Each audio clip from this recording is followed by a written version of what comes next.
Gail and welcome to my garden. Today it is time to do some transplanting. As you can see, I have some tomatoes and I have some peppers.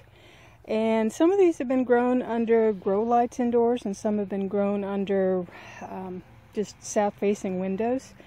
And you can see that there's a difference. Like this is a grow light and this is the same plant with the south-facing window. These were both planted on the same day in the same medium, and just the difference, I mean, they were watered the same and everything. The difference is this was on a south-facing window and this was under the grow lights, and it's a new LED grow light.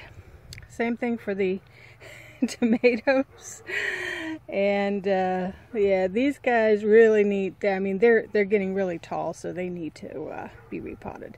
So anyway, let's go ahead and check out repotting. Right, I am going to do my full dew pepper.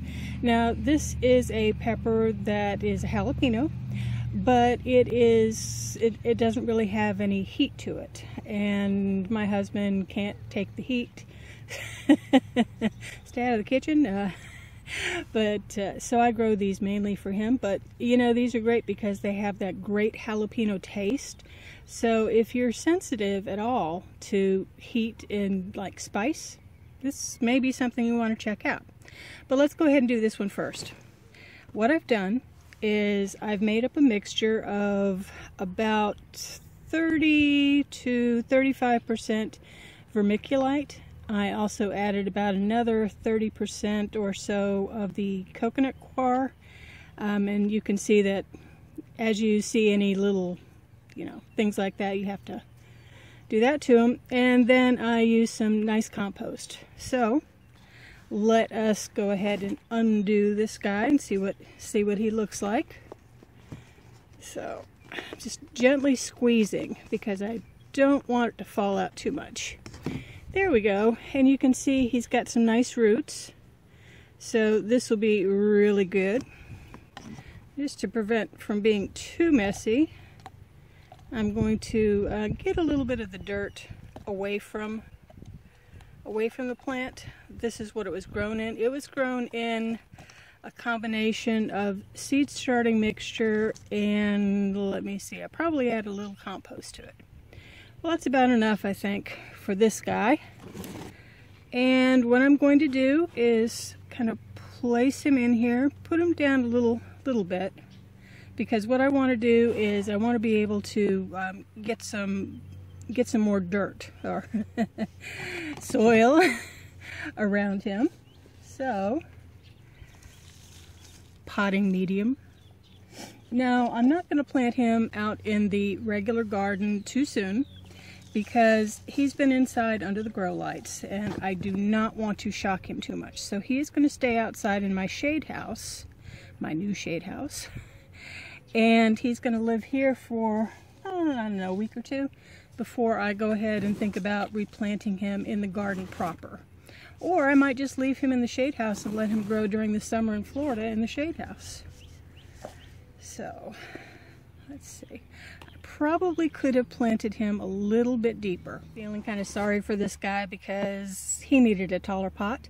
So I planted him in this taller pot. And what I'm going to do now is I'm just going to give him a little bit of drink.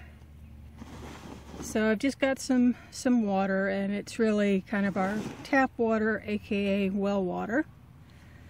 And not to worry, this time I am not letting it go through the water softening system. So I'm going to let him soak a little bit, and then I'm going to come back and I'm going to give him a little bit more water.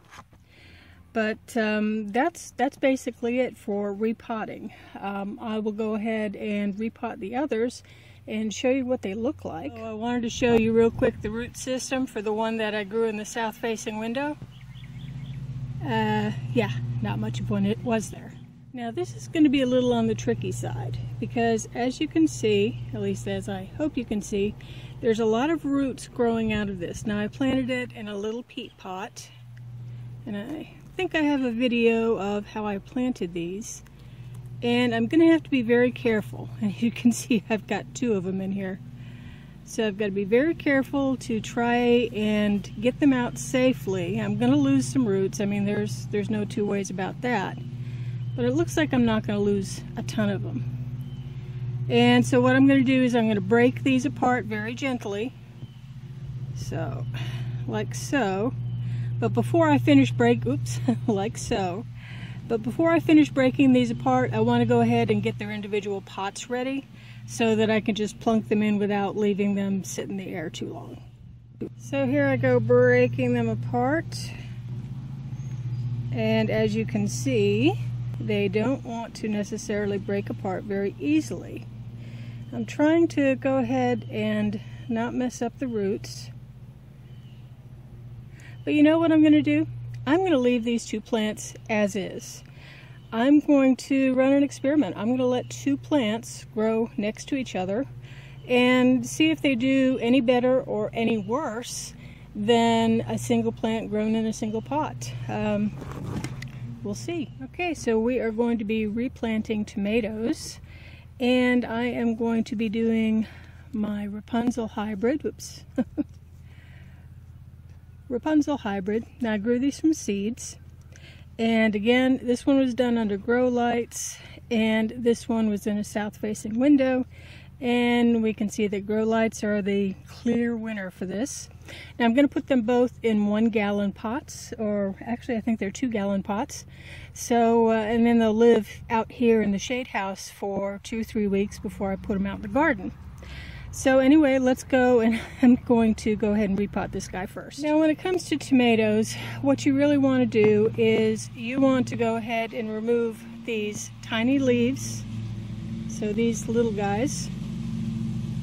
And excuse the lawn mowing, my husband decided that today would be the perfect day, even though he knew I was filming. Oh well.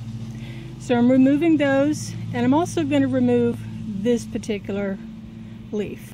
And I'm left with these. I could remove this guy, but I think I'm going to go ahead and leave him. And what I want to do is I want to plant him up to about here in the soil in the new pot.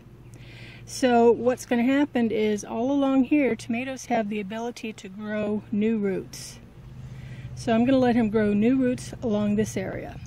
So let's see what he looks like coming out of the pot. And I'm just gently squeezing the pot. There we go. And you can see this has a nice root structure. So we've got roots coming down. And I'm just going to kind of plop him in.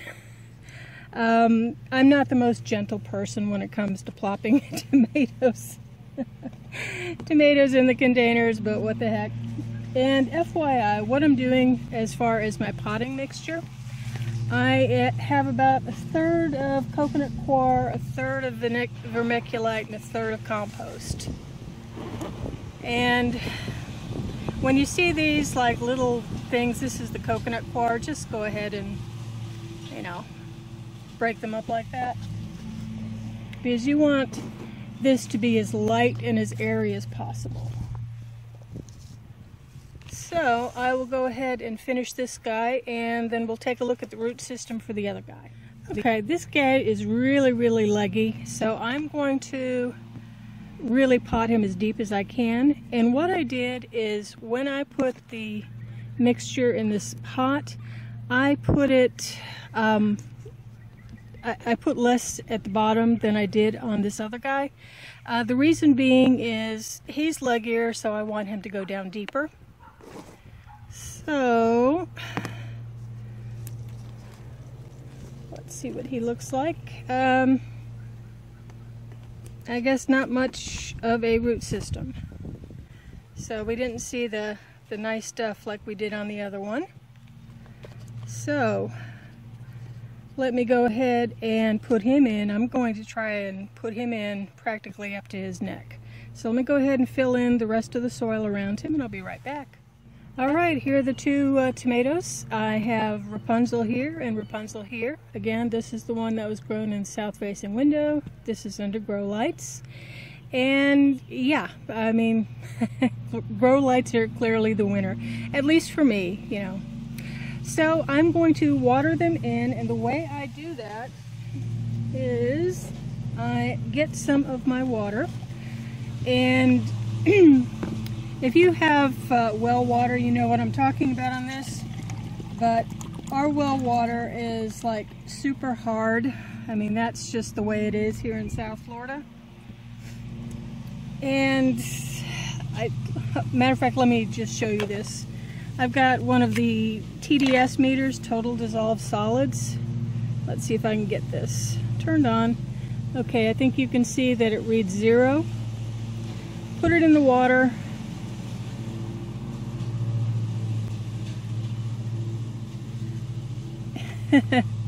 Let's see if we can get this. 570. Now, yes, I go ahead and I have had luck as long as I don't put it through our water softener system, because I've grown with well water for years and years and years and years. It's only been recently that the other well broke or the other pump broke, and I've used the water softened water, not again. So to water them in, I just go ahead and water. And you can see that the soil is settling around it. I'm going to end up putting more soil in there. But what I want to see is I want to see this dripping freely out of here.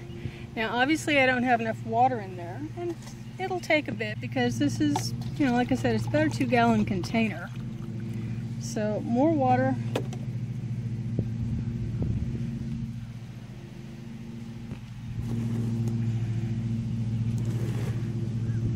More water, and I'm sure you enjoyed seeing the back of my hand like that. Now you can see the water is starting to pour out. What I'm going to do is I'm going to leave this sit for a little bit, and then I'm going to come back in about 10 minutes or so and pour in some more water, and that way I can make sure the entire media is soaked. So let me go ahead and get the other 2 pots. Remember, I have indigo cherry drops and to go ahead and do the 2 of them, and then I'm going to talk about why I decided to grow Rapunzel and indigo cherry drops.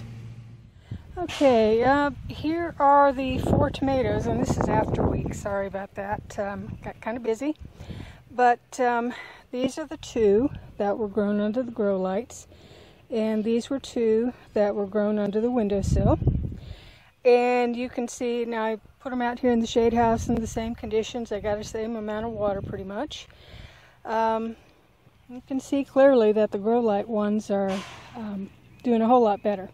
Okay, I said that I would talk about why I chose indigo cherry drop and Rapunzel.